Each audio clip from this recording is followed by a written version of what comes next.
मनोज जी, जब अक्षय तृतीया आता है ना, तो लोग कहते हैं कि सोना चांदी खरीदना चाहिए, बर्तन खरीदना चाहिए, आप ये खरीद के लाओ, वो खरीद के लाओ। ये सिर्फ एक मार्केटिंग स्ट्रैटेजी है कि वाकई में उस दिन कुछ खरीदने से चीज़ें डबल या मल्टीप्लाई होना शुरू हो जाती हैं? सब पाखंड है, सब झूठ है।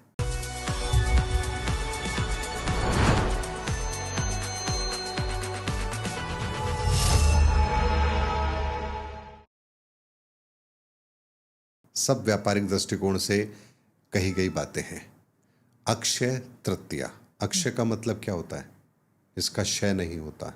तृतीय अर्थात तीन, वो नियम तीन का जो कभी खंडित नहीं होता। अक्षय तृतीया का भेद ये है, यानी इस ब्रह्मांड के निर्माण के अंदर तीन की महत्वपूर्ण भूमिका होती है। तीन के सिद्धांत के बिना इस संसार के अंदर कोई भी चीज अस्तित्व में आ ही नहीं सकती है, और इसीलिए त्रिदेवों की रचना अर्थात तीन। अच्छा, तो ये जो लोग झाड़ू खरीद के लाओ, नया धनिया खरीद के लाओ, बर्तन खरीद के लाओ, ये सब कुछ नहीं होता? सब धर्म का व्यापार होने लगा है। हम वास्तविकता से बहुत दूर निकल चुके हैं। तीन का सिद्धांत अर्थात वो अक्षय तृतीया, यानी वो नियम जो कभी टूटता ही नहीं है। ये कभी नहीं टूटता। ये तीन का नियम जिस दिन टूट जाएगा, उस दिन ये संसार नहीं रहेगा। ये संसार का अस्तित्व भी नहीं रहेगा। तीन का नियम कभी भी नहीं टूटता। आप देखिए, तीन नाड़ियां, इंगला पिंगला सुषुम्ना, त्रिदेवों का कॉन्सेप्ट, तीन की ऊर्जा अर्थात निर्माण की ऊर्जा। आपको बहुत सारी ऐसी जगहों पर आपको तीन का सिद्धांत मिलेगा जहां ये तीन का सिद्धांत अगर लागू नहीं होगा तो कोई भी चीज फिर अस्तित्व ले ही नहीं सकती।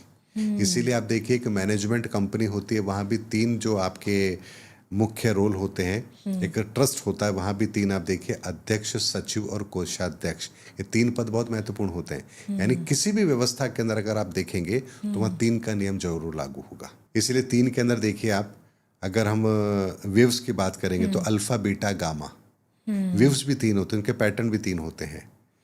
ठोस, द्रव्य और गैस, पदार्थ की तीन ही अवस्था होती है। तो ये अक्षय तृतीया का मतलब है वो सिद्धांत, तीन का वो सिद्धांत जो कभी खंडित हो ही नहीं सकता। लेकिन वास्तविक अर्थ तो इसका ये है। अब इस अक्षय तृतीया में आप सोना खरीद लो, चांदी खरीद लो, ये खरीद लो, यानी इसको भी हमने कहाँ जोड़ के देखा? अगर इसको मैं आध्यात्मिक दृष्टिकोण से अगर मैं बताऊं आपको, तो अक्षय तृतीया का मतलब है कि उस दिन यदि आप कोई कार्य कर रहे हैं तो आपकी कंटिन्यूटी बनी रहेगी। हाँ। और वो कभी खंडित नहीं होगी। तो आप अपनी वेल्थ के क्रिएशन के लिए आप सोचते हैं कि चलो मैं आज कुछ धन खरीद के लाऊंगा, यानी कि सोना चांदी खरीद के लाऊंगा, वेल्थ लेके आऊंगा, तो मेरे उस चीज का कभी क्षय नहीं होगा। तो यहां भी आपने धर्म को भौतिक स्तर पर किस रूप में ले लिया, जहां हमें नहीं लेना चाहिए। आप अक्षय तृतीया पर ये क्यों नहीं करते कि हम ईश्वर से प्रार्थना करें, हे ईश्वर, हमारे जीवन की बागडोर आपके हाथ से कभी छूटे ना, आप हमारा हाथ पकड़ लो।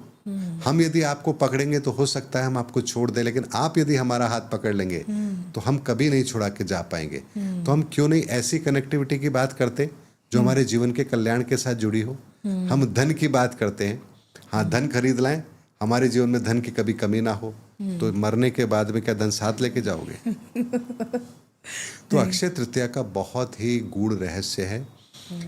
ना सिर्फ अक्षय तृतीया, हर त्योहार, हर तिथि हमें सनातन के रहस्य को बताती है कि कौन सा दिन, कौन सी तिथि किस ऊर्जा को रिप्रेजेंट कर रही है, उसका संबंध किस डायमेंशन से है, और जिस डायमेंशन से उसका संबंध है उससे संबंधित कौन से रिजल्ट आपके जीवन में घटित होंगे।